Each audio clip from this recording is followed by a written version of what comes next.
こんにちは、漫画素材工房です。このチャンネルでは皆さんが共通して抱える絵の悩みを克服する動画をお送りしています。私の簡単なプロフィールはこちらになります。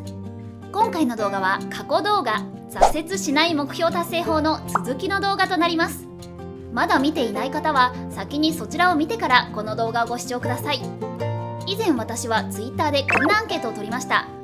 絵が上手くなりたい理由、目的は？という質問に対し 12% の方が褒められたい、注目されたいと答えましたが、多分この回答をした方々は辛い思いをしている確率が高いです。私自身過去に雑誌で漫画連載をしていましたが、有名になってアニメ化して周りからすごいと思われたいというザ承認欲求な理由で漫画を描いていました。そして結局は心身ともに壊れてしまったんですね。仕事とは関係ない事柄でも、例えば SNS などは一見承認欲求を満たしてくれるような機能が満載で、頭のいい人たちによって人間の本能的な承認欲求を刺激するような、そんなシステムが大量に組み込まれているんですね。だから多くの人たちは承認欲求を満たすために SNS に張り付いてしまうわけです。ではなぜこの承認欲求が多くの人を不幸にしてしまうのか、この動画ではその承認欲求との上手な付き合い方について解説をします。今回ご紹介するポイントは5つ。1つ目が承認欲求とは何か。2つ目が承認欲求で不幸になる理由。3つ目が本当にやりたいことを探す。4つ目が他者貢献、ギブをする。5つ目がギブできることを増やす。この動画を見れば承認欲求をうまく利用して自分の人生を幸せに生きる道筋を見直すきっかけになりますので、ぜひ最後までご視聴ください。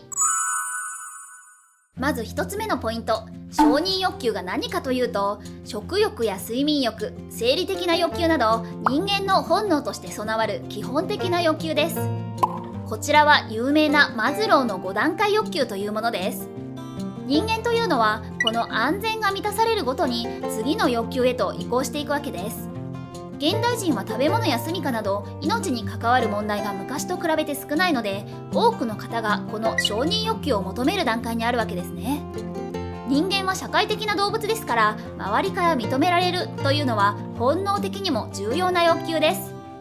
だから承認欲求があるというのは何らおかしいことではなく当たり前のことなんです。誰だって人からけなされるよりは認められたいし褒められたいですよね。そして2つ目のポイント、承認欲求で不幸になる理由ですが、この承認を純粋に求めても残念ながら叶うことはありません。なぜかというと、他者からの批評はコントロールできないからです。私は前回の動画で自分が心から求める動機、大目標を立ててそこから逆算して目標達成する方法をご紹介しました。これがなぜ素晴らしいかというと、全て自分次第でコントロールができるからです。ですが他者の思考や行動、批評は一切コントロールできません。褒めて褒めてと言っても相手にその気がなければ無理なんです。無理やり従わせることもできませんよね。だから褒められたいから絵を描く、認められたいから絵を描くという目標は予測不可能な他者の行動に自分の願望を依存するというとても危険なことなんです。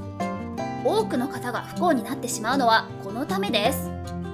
例えば私の場合、有名になってアニメ化してすごいと思われたいという動機で漫画を描いていたわけですが、承認欲求にとらわれるあまり自分が真に何を描きたいのかがすっぽりと抜け落ちていたんです。だから流行りの人気漫画を読めば、こういうのが受けてるんだ、じゃあこんな感じのネタを書こう、そして途中で別の漫画を見ては、じゃあこういう要素も取り入れていこうといった感じで継ぎはぎのような漫画を作り、延々と迷走することになりました。そこに私が本当にやりたいこと、軸となる芯があればこのやり方は有効なのですが、その時の私には自分の軸や芯はほとんどありませんでした。そんな漫画が人に評価されるわけがないですね。人からの評価に振り回されるあまり、自分がやりたいことがどんどん見えなくなっていきました。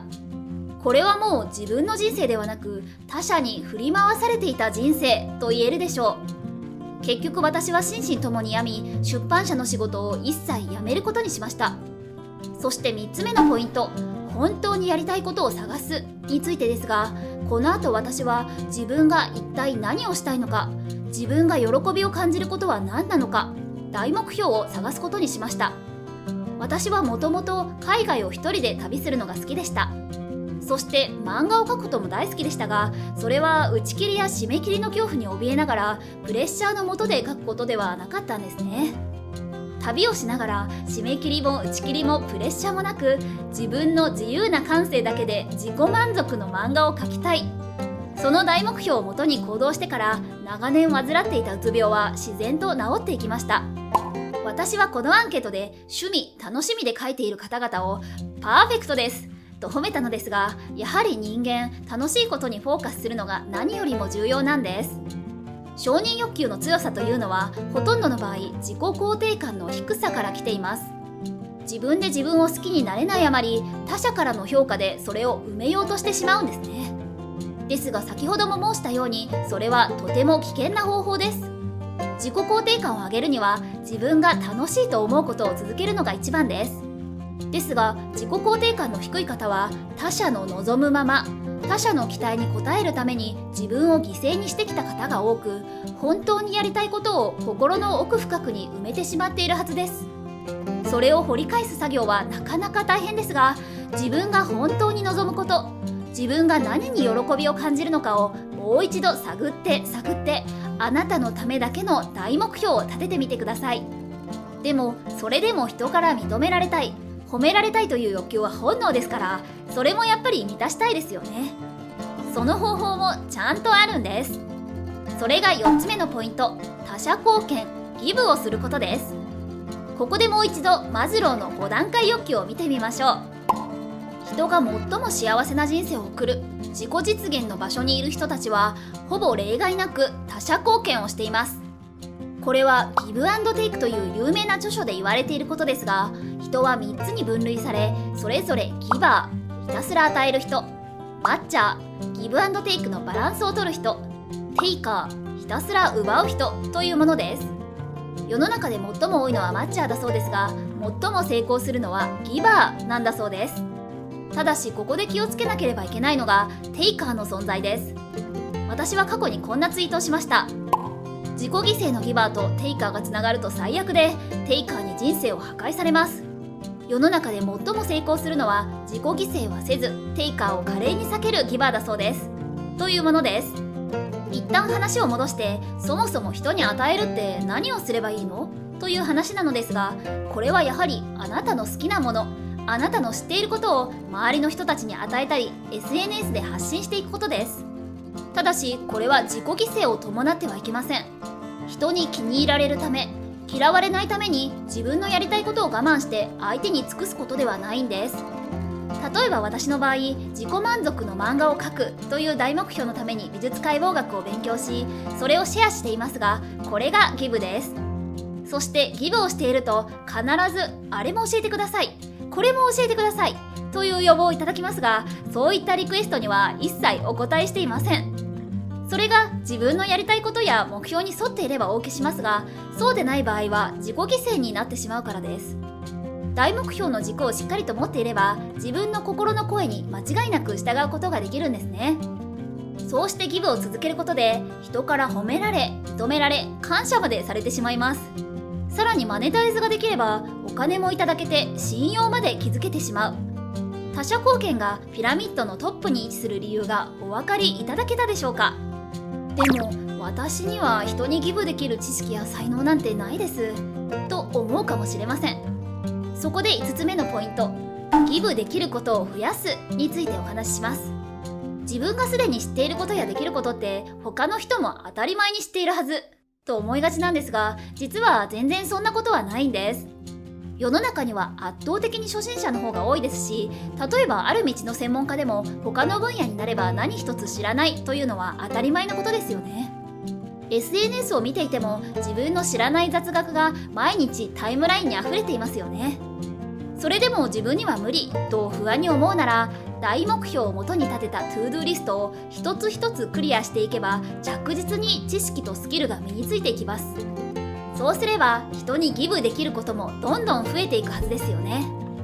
ギブする内容はノウハウでもいいし、あなたの創作物そのものでもいいですよね。人からの評価だけを求めたあなたの作品と、本当にやりたいことを思ったあなたの作品、たとえ最初は後者の方が評価が落ちたとしても、満たされる気持ちには大きな違いがあるはずです。自分が本当に好きなものを評価されないってすごく恥ずかしいし悲しいですよね。でも自分が本当に好きではないものを評価されてちやほやされても、なんだか空虚な気持ちになってしまうはずです。そこに力を使ってしまっては永遠に幸せは訪れません。例えばたくさんのフォロワーを抱えるインフルエンサーが何の悩みもなく幸せで数字が全てかというと、私はそうではないと思います。なぜかというと、数字が増えるごとに望まない人たちも同時に増えてくるからです。特に数字を目当てに集まってきた人たちの中には、相手を利用しようとする人たち、つまり私たちが最も避けなければいけないテイカーがとても多いんです。私が Twitter を影アカウントにしているのはそのためです。見せかけの数字を増やすよりも、自分を本当に評価してくれる人にだけギブをしたいからなんですね。そして数字が増えると同時に批判も多くなります。人間の生存本能として、私たちはポジティブよりもネガティブに強く反応するようにできています。危機に対して素早く過敏に反応しなければ命に関わってくるからですね。10の称賛があっても1の批判で気分が台無しになってしまうのはそのためです。つまり人から認められたい、褒められたいという気持ちが 100% 満たされる日は永遠に来ないということなんですね。それでは今回の動画をまとめていきます。1つ目が承認欲求とは。承認欲求は人間の基本的な欲求です。衣食住が満たされた現代人が今最もとらわれやすい欲求でもあります。2つ目が承認欲求で不幸になる理由。他者の評価はコントロールできません。ここに依存すると予測不可能なものに振り回される羽目になり、精神のバランスが崩れていきます。3つ目が本当にやりたいことを探す。他者はあなたを幸せにはしてくれません。